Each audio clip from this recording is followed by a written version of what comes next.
No verso 5, ele continua, Hebreus, verso 5.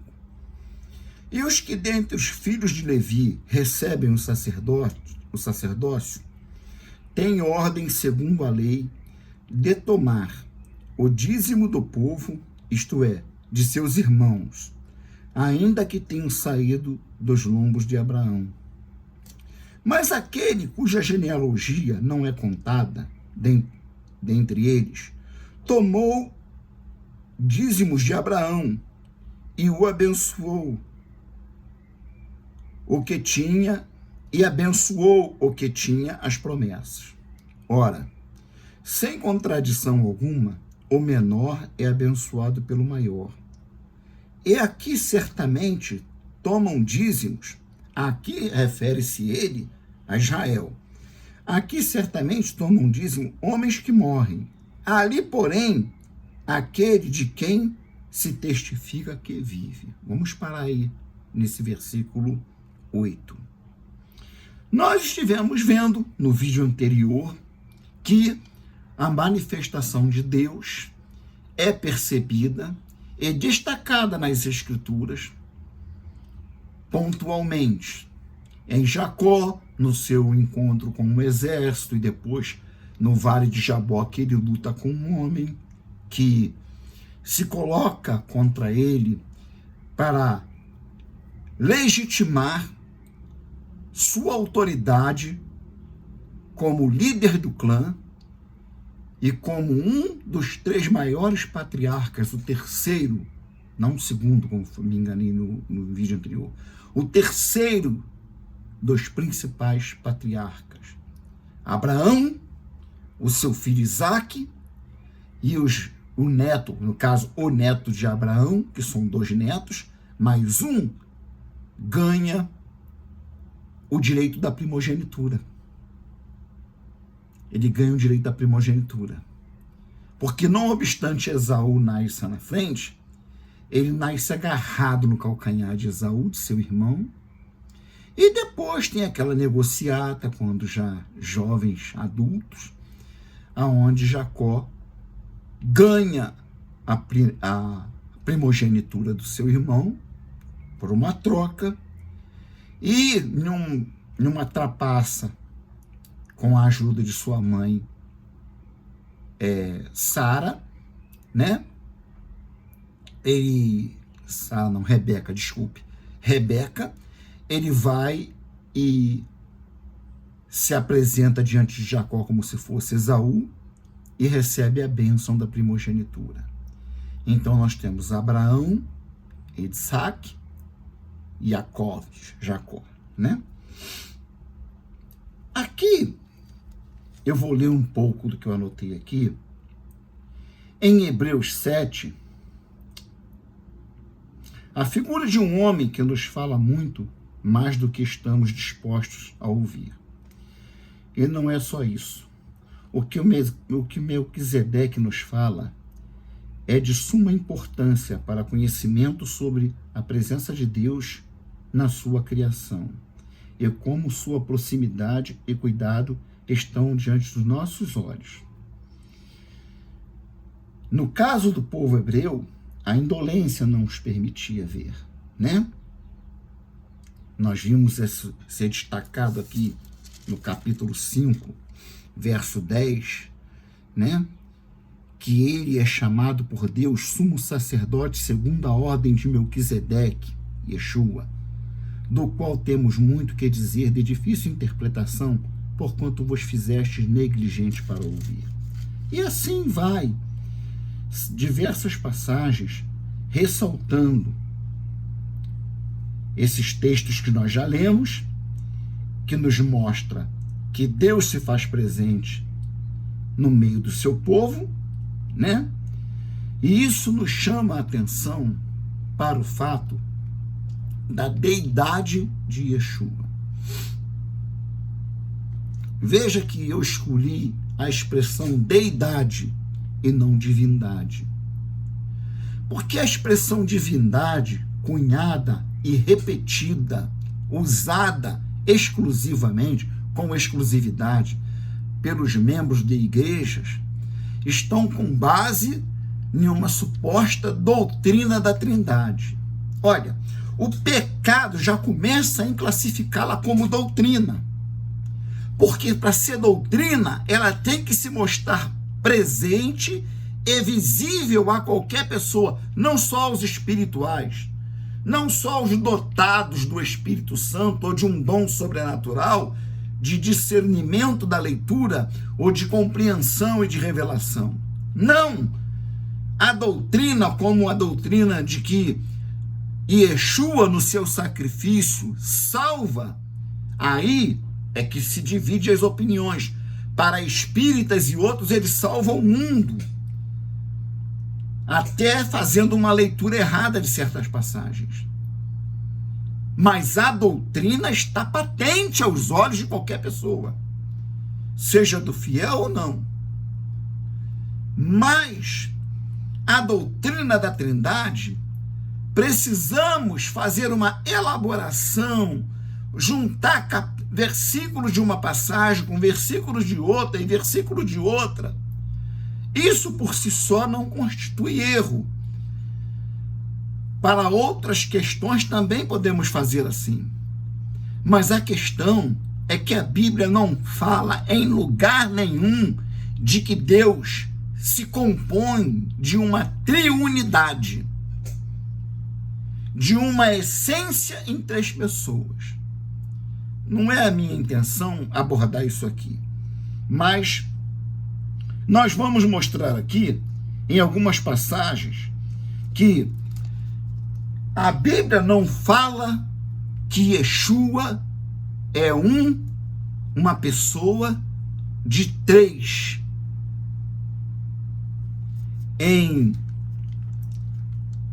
Colossenses 1:15 e 19. Colossenses 1:15. O qual é a imagem do Deus invisível, não é uma imagem.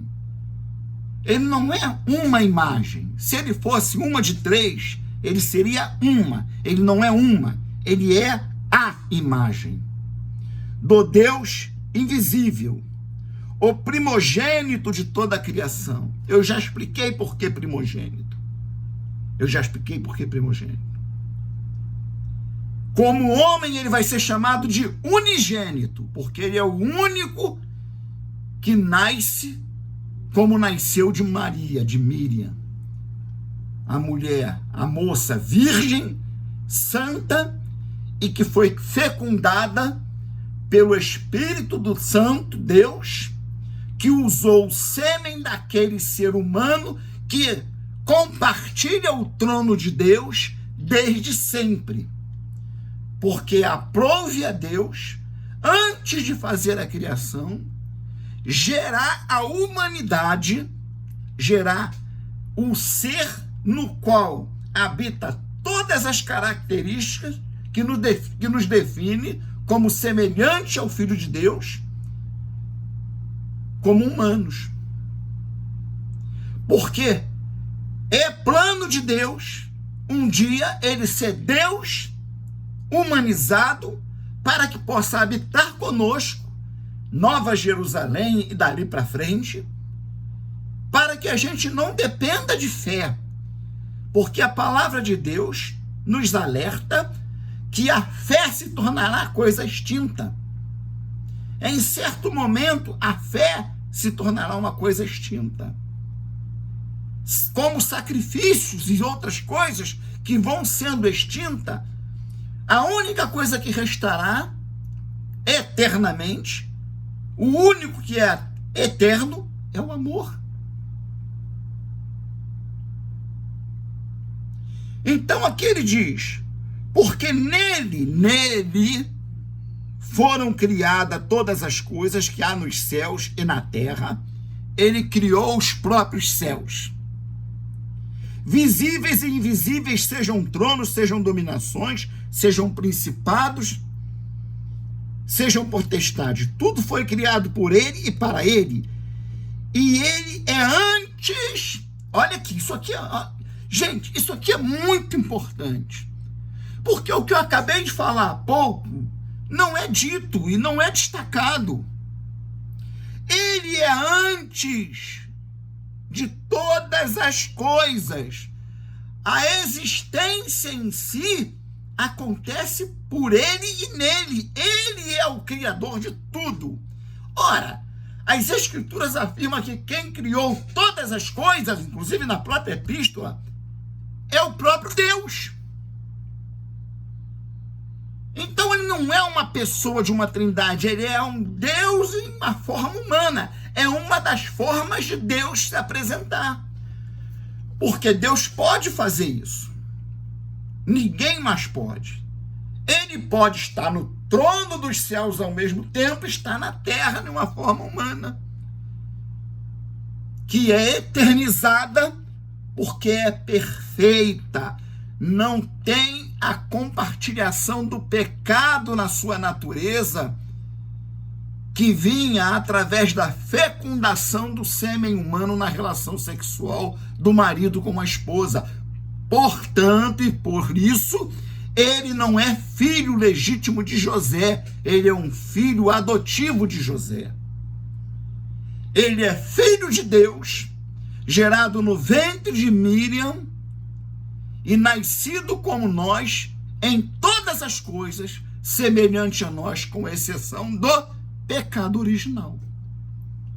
Por isso, ele não pode ser acessado por enfermidades, ele não tem problemas com demônios, ele resiste às tentações, ele tem o poder de resistir a toda e qualquer tentação, não obstante sendo como nós tentado.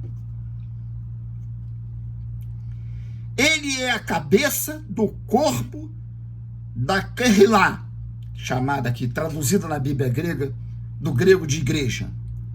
É o princípio e o primogênito dentre os mortos, para que em tudo tenha preeminência. Então, nós temos nessa passagem informações muito importantes que nós acostumamos a deixar cair na trivialidade pela doutrina da Trindade, que é uma farsa, é uma mentira, porque a Bíblia não afirma isso em lugar nenhum. O problema é que nossa ignorância em usar a nossa mente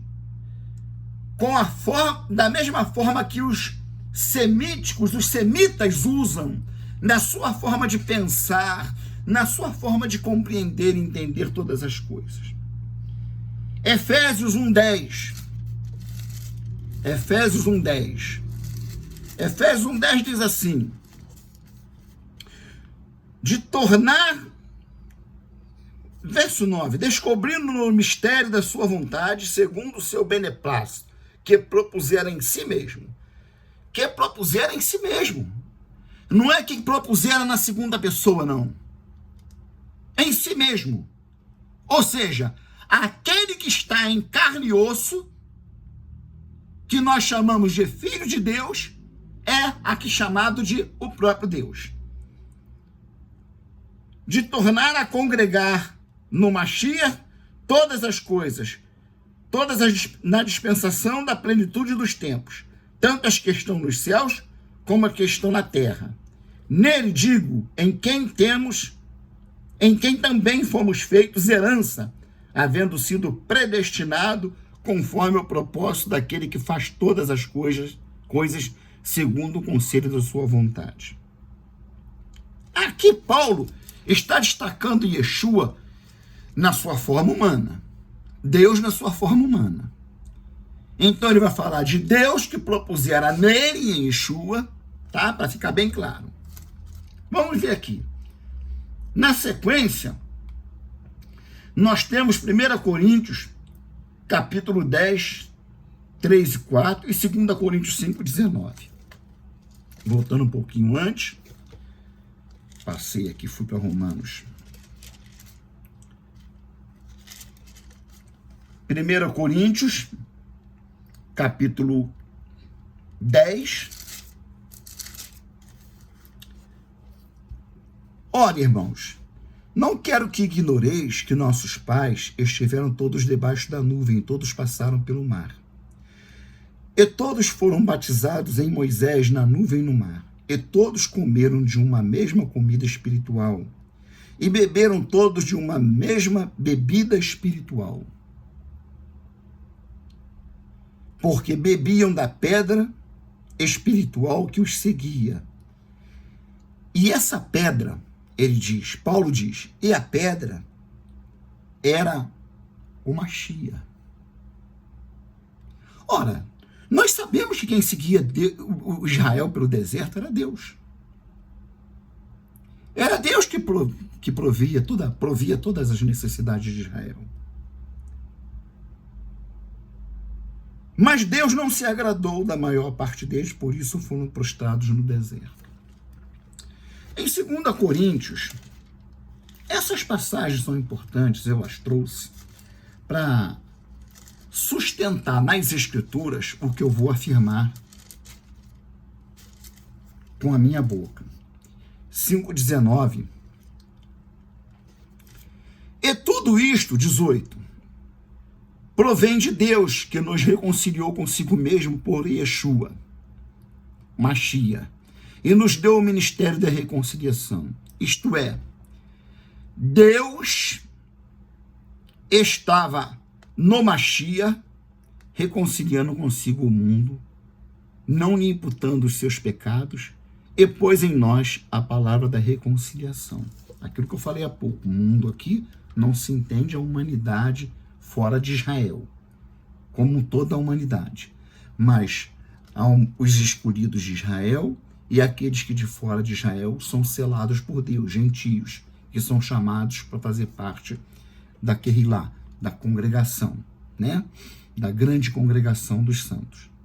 Estas passagens nos falam uma coisa que muitos tratam assim, é mesmo, mas não expressam o vigor, a alegria de uma grande revelação, que é a revelação de que as Escrituras nos mostram que Deus, quando Adão se rebelou, ele não saiu fora e disse, não, eu vou ficar do céu, eu vou enviar ajuda, eu vou enviar meu espírito, eu vou enviar meus anjos, eu vou levantar juízes, eu vou levantar reis, mas eu estou lá e vocês estão aqui. Nada, Deus sempre esteve aqui presente, inclusive fez reino aqui entre nós.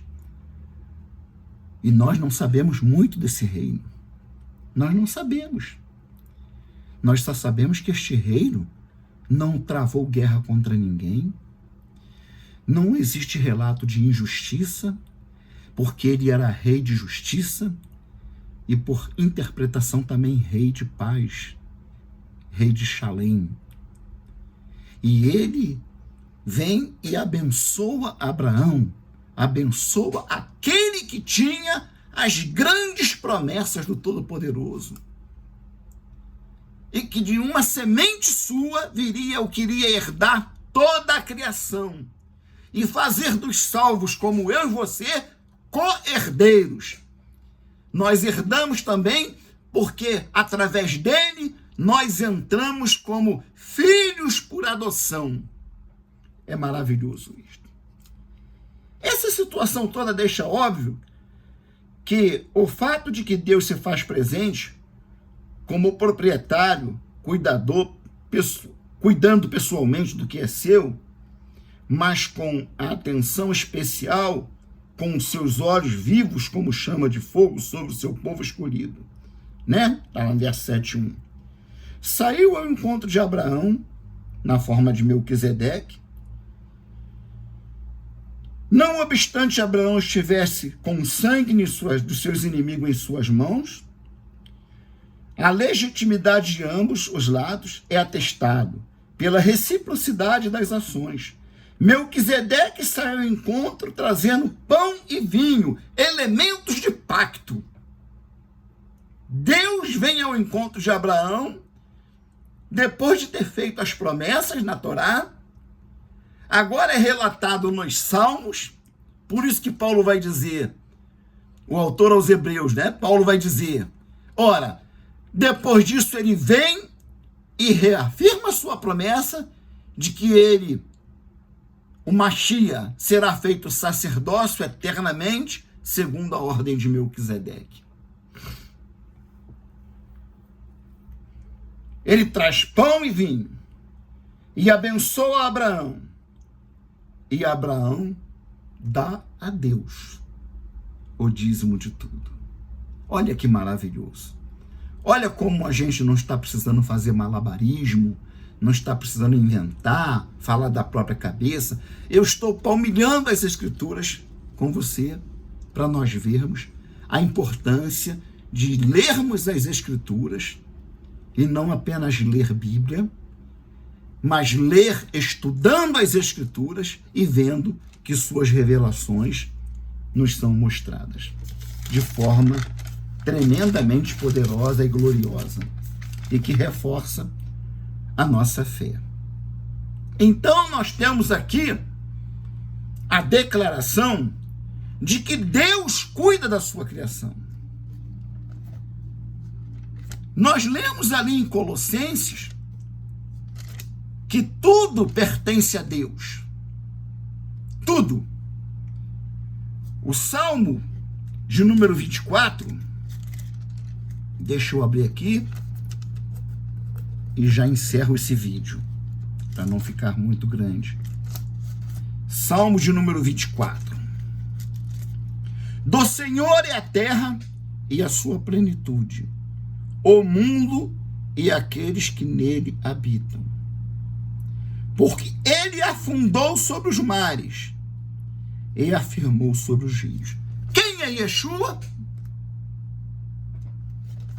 O Salmo 24 está dizendo que ele é o Deus Todo-Poderoso, o Criador. A questão do Filho é forma, não é uma pessoa, não é uma segunda pessoa, não é um ser distinto de uma mesma essência. Até porque fala-se bobagem, fala-se besteira, porque Deus em si é a essência. Deus não tem essência. Ele é a essência. Então Colossenses diz que ele é antes de todas as coisas.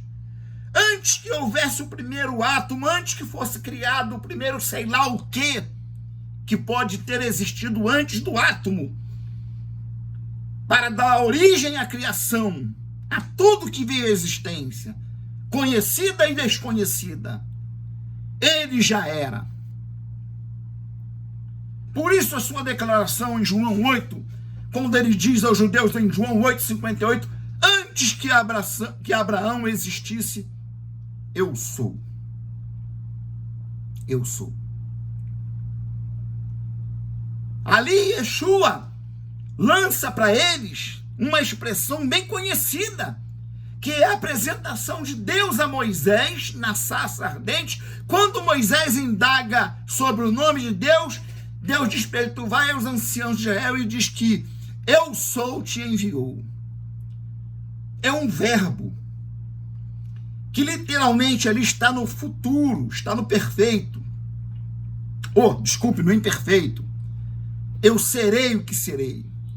Mas é traduzido para o presente, independente de ter o vav conversivo ou não. Não precisa. Por uma razão muito simples.